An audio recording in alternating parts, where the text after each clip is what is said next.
À Londres, le Premier ministre David Cameron a tenu sa deuxième réunion de crise ce matin au lendemain de la 4e nuit de violence urbaine enregistrée dans le pays. Si la situation semble être à peu près sous contrôle dans la capitale, des émeutes ont été signalées à Manchester, Birmingham, Liverpool ou Bristol.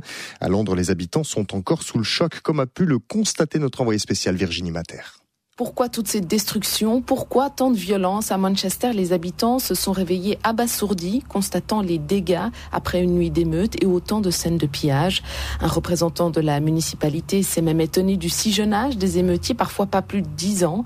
Gary, un habitant de Clapham Junction à Londres, victime des mêmes débordements la veille, se demande que font les parents de ces adolescents. Pour lui, ces violences sont inexcusables.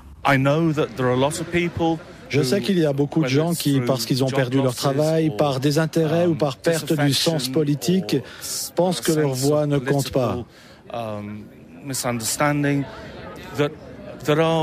cette façon de faire, ce n'est pas la réponse à apporter. Nous vivons tous ici. Si on vit dans cette communauté, si on en fait partie, alors on doit tous être solidaires.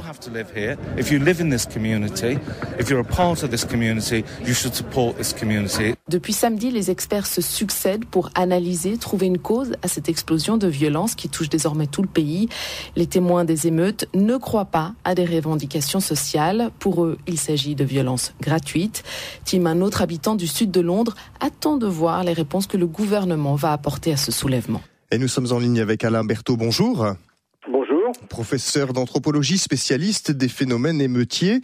Cette vague de violence urbaine à Londres, elle était prévisible ? Elle n'est pas surprenante. Prévisible, c'est toujours compliqué de dire ça, parce que si les causes structurelles sont toujours là, le déclencheur, le moment, l'étincelle qui va faire que une exaspération accumulée depuis des années va se transformer en révolte ouverte, c'est toujours... C'est toujours peu prévisible, mais c'est tout à fait compréhensible. Enfin, je veux dire, j'ai entendu les témoignages parler de violence gratuite quand il s'agit de violences collectives de ce type, c'est tout à fait surprenant quand même. D'abord parce qu'il y a un déclencheur, il y a un homme qui est mort dans des circonstances assez obscures pour l'instant. C'est un élément déclencheur de nombreuses émeutes dans le monde, une quarantaine en 2011 de ce type, une bonne dizaine depuis le 1er janvier. Et puis parce que dans les émeutes qu'on connaît, qui sont très nombreuses ces dernières années, on a affaire à des gens qui expriment des colères, des frustrations, des souffrances par des actes, parce qu'ils ne trouvent plus l'espace pour le dire par les mots dans le système politique. Donc ce qu'il faut, c'est lire les actes. Il faut essayer de comprendre ce qui nous est dit à travers ce qui est fait. À l'évidence, le fait que les inégalités sociales en Europe occidentale soient revenues au niveau du début du 19e siècle, dans une situation où les États n'ont plus beaucoup de marge de manœuvre budgétaire et où on répète à l'envi qu'il va falloir encore faire des restrictions, ça dispose d'un paysage qui n'est pas propre à calmer les esprits. Est-ce qu'on peut comparer ces violences urbaines à la flambée des banlieues françaises de 2005 ? Ah, tout à fait, c'est très intéressant de le faire parce que non seulement ce sont deux pays différents, mais parce que c'est 5 ans après. Les violences urbaines françaises, les émeutes, moi j'appelle ça des émeutes parce que c'était le mot des gens eux-mêmes, ont frappé les esprits à l'époque par leur ampleur et ont frappé le monde. Ce qui est intéressant, c'est de voir que le Royaume-Uni, a franchi un cap. Les émeutiers anglais ont fait des choses que les Français n'ont pas fait. Les Français ont brûlé des voitures, ils n'ont pas beaucoup pillé de magasins et ont très peu affronté directement la police. Là, on a les voitures qui brûlent, les cars qui brûlent, les voitures de police qui brûlent, les immeubles qui brûlent, les magasins qui brûlent, et des affrontements qui ne sont pas évités, mais qui sont même recherchés par les émeutiers.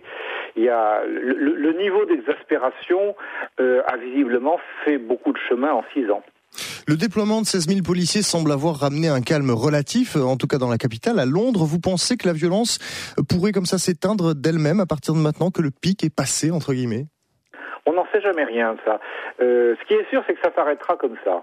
Ça s'arrête toujours comme ça. Il y en a quand même quelques quelques centaines par an en ce moment des émeutes et ça s'arrête, on ne sait pas trop quand, ni pourquoi, ni voilà.